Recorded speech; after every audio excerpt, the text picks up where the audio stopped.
and with the people at Henkel. So I think the RISE Pro program is actually a great opportunity for students. Again, please do go to our website, use the link that takes you to the German the German link on the website, and then you can contact, I believe it's Martina Ludwig, yes, at our head office in Bonn. And here's her contact information. Again, you will find that contact information as you go through all those links as well. So, from RISE, we're going over to the next programs, and I believe Myung-Shin can say a little bit more. I think, Leslie, you can probably leave my screen on and I can click, and Myung-Shin can talk about the summer courses. Okay, great. Here you go, Myung-Shin. Yes, the University Summer Course Grant. German universities offer a lot of summer courses during the summer vacation, and I believe we're the only organization that offers language course grants. It's in order to apply for the University Summer Course Grant and the Intensive Language Course Grant, which will be the next slide, you have to have previous knowledge of German. And if you could go back to University Summer Course Grant, today we found out that that even sophomore can apply for this grant. We have always thought the junior standing, you must be junior at the time of the application, but by the time of the application you could be sophomore, and before you leave you should have completed 2 years of your university study. There is a search engine for all courses, and the courses have to be taught in German. That's the requirement. That's the requirement, and the deadline is on December 15th. And for the intensive language course grant, this is an excellent language course grant. There are 5 institutions. Could you go to the website, please? We can, I believe, Speak and Write, DID, Goethe Institute, and Karl Duisburg, and there was another organization. You could select one of the programs, and you could get a grant for 2 months intensive language course grant.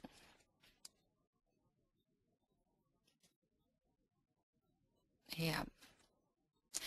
In order to be eligible, you have to have 3 semesters of college-level German or any other equivalent to the 3 semester of college level. You have to stay for 2 months, for 8 weeks, and it has to be an intensive language course. You can't apply for a business specialized course or super intensive. So this grant is very popular, and this is pretty competitive as well. The next slide is the German Studies Research Grant.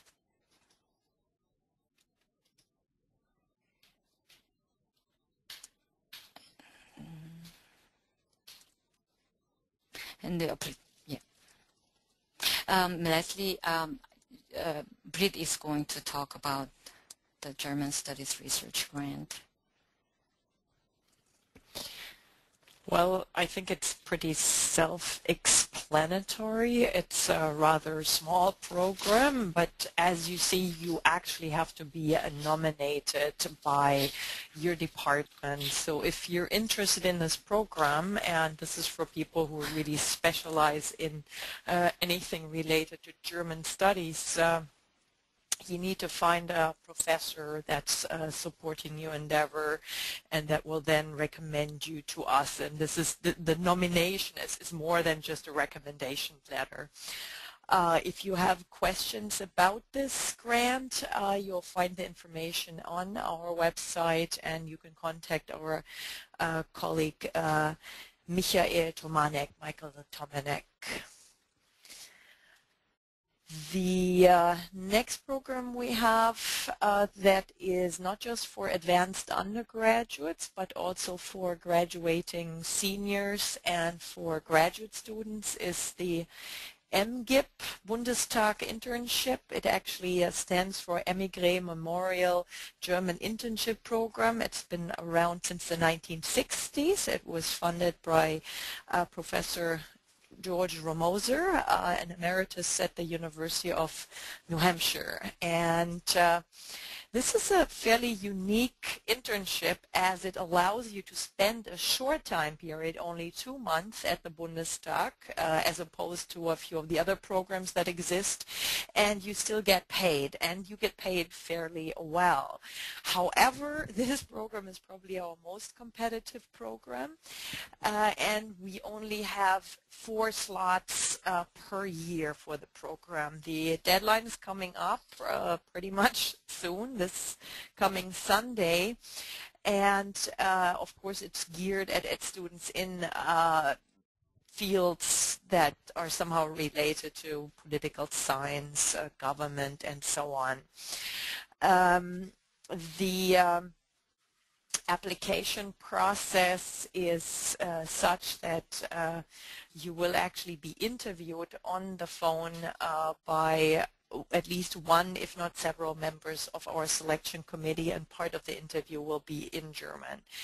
And if you're applying now by November, the earliest internship period you would do is starting on May 1st. May 1st through the end of June.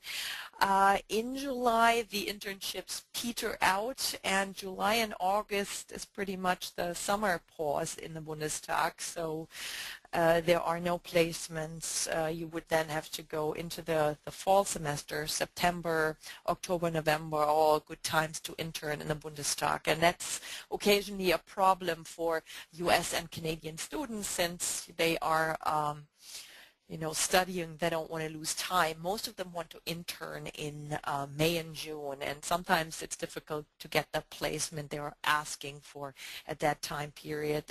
This year, we actually postponed quite a few of the internships because of the German federal election. So far, we've had 1 intern, and I believe this month and the next month we'll have a couple of interns starting now at the very end of the year due to those elections. If you have any questions, you can contact me. My last name is Schenkel, and that's the address you see there on the screen at dad.org. Our faculty programs. There are a few programs we run that are of interest to faculty, but I think the most popular and most often used one is the Faculty Research Visit Grant. This offers funding for faculty at North American universities from 1 to 3 months in all academic fields. You have to write a research proposal, of course. It is not as elaborate as a proposal you would write for the Science Foundation, for example, somewhere around 5 pages in length. You attach literature, you attach your CV, you fill out an application form, and if you are in the sciences, you usually get an invitation letter. If you're just doing work in an archive, you just let us know which archive you're working in, invitation, but you may also get an invitation from a particular archive as well. The faculty research visit grant is also quite competitive. Especially the upcoming November 15th deadline, we